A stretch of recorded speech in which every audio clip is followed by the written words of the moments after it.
setelah hari itu, hidupku berubah pelan, tapi pasti. Tidak ada pengumuman resmi, tidak ada kata perpisahan besar. Tapi seluruh desa seperti tiba-tiba tahu, di tempat sekecil ini, rahasia tidak pernah benar-benar bisa disimpan. Bisik-bisik menyebar lebih cepat dari angin sore yang melewati sawah. Aku mulai jarang keluar rumah, bukan karena aku tidak mau, tapi karena setiap langkah yang kuambil terasa berat. Setiap pasang mata yang menatapku seperti membawa penilaian masing-masing. Ada yang memandang dengan iba, ada yang pura-pura tidak melihat, dan ada juga yang menatap dengan pandangan aneh, seolah aku yang melakukan kesalahan. Saat aku berjalan ke warung bersama ibu, percakapan orang-orang mendadak terhenti. Suasana jadi canggung.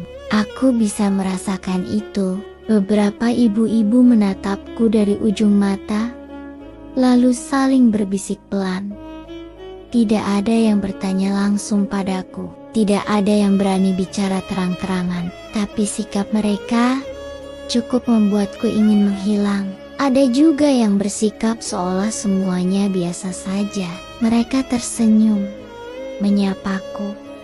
Tapi di balik senyum itu, aku tahu mereka sudah mendengar ceritanya. Desa ini pandai sekali berpura-pura, pandai menutup mata, seolah tidak terjadi apa-apa, selama hidup mereka sendiri tidak terganggu.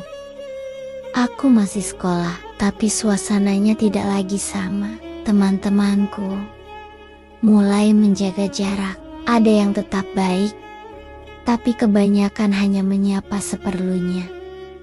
Aku tidak menyalahkan mereka. Mungkin mereka juga bingung harus bersikap seperti apa. Atau mungkin mereka takut ikut terseret masalah orang dewasa. Suatu hari, aku mendengar dua orang ibu berbicara di belakang kelas. Mereka tidak tahu aku ada di sana. Kata-kata mereka pelan, tapi cukup jelas. Kasihan sih, tapi ya gimana lagi, kata salah satunya. Namanya juga orang susah, sahut yang lain.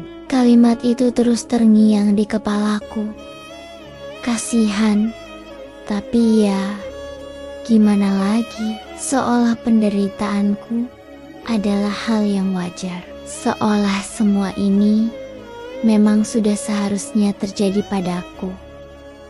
Aku pulang dengan langkah gontai. Di rumah, ayah dan ibu juga berubah. Ayah jadi lebih pendiam. Ia jarang menatapku. Setiap kali mata kami bertemu, ia langsung memalingkan wajah. Aku tahu ayah merasa bersalah, tapi rasa bersalah itu tidak pernah diucapkan, hanya menggantung di udara, membuat rumah kami terasa semakin sempit. Ibu sering menangis diam-diam. Aku sering menemukannya di dapur, menatap kosong keluar jendela.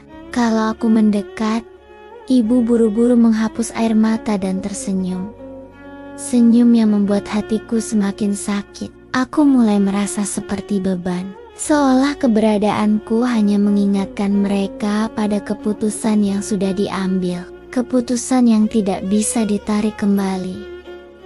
Beberapa hari kemudian, pria itu datang lagi. Kali ini tidak lama. Ia berbicara singkat dengan ayah, lalu pergi. Setelah itu, ayah mengabarkan bahwa semuanya sudah diatur.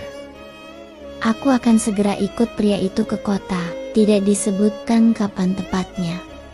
Tapi aku tahu waktuku di desa ini tidak lama lagi. Malam-malamku diisi dengan tangis yang kutahan. Aku memeluk bantal, menutup mulut agar suaraku tidak terdengar. Aku merasa marah, sedih, kecewa. Semuanya bercampur jadi satu, tapi tidak ada tempat untuk meluapkannya. Aku berharap ada satu saja orang dewasa di desa ini yang berdiri membelaku. Satu saja yang berkata bahwa ini salah, tapi tidak ada. Semua memilih diam, karena diam lebih aman, karena mencampuri urusan orang lain dianggap merepotkan. Desa ini mengajarkanku satu hal yang pahit, bahwa kebenaran tidak selalu dibela. Kadang yang dibela adalah kenyamanan bersama. Suatu sore, aku duduk di tepi sawah, tempat yang dulu sering jadi pelarianku. Angin berhembus pelan, padi bergoyang mengikuti arah angin. Pemandangan yang biasanya menenangkan, kini justru membuat dadaku sesak. Aku sadar, sebentar lagi semua ini akan tinggal kenangan. Aku menatap langit yang mulai berubah warna. Aku bertanya dalam hati, apakah aku akan kembali ke sini suatu hari nanti? Atau namaku hanya akan jadi cerita bisik-bisik yang perlahan dilupakan? Desa ini membesarkanku, memberiku kenangan masa kecil. Tapi, desa ini juga memilih untuk menutup mata saat aku paling membutuhkan perlindungan. Aku bukan marah pada desa ini. Aku hanya kecewa karena di tempat sekecil ini, aku berharap ada lebih banyak hati yang berani peduli. Malam itu, aku menatap wajah ayah dan ibu yang tertidur. Untuk pertama kalinya, aku merasa sendirian, meski berada di rumah sendiri. Dan disitulah aku sadar, luka paling dalam bukan datang dari orang asing, tapi dari lingkungan yang memilih diam saat seharusnya mereka bersuara. Desa yang dulu kupanggil rumah, kini terasa seperti tempat yang perlahan melepas kepergianku, tanpa benar-benar peduli kemana aku akan pergi.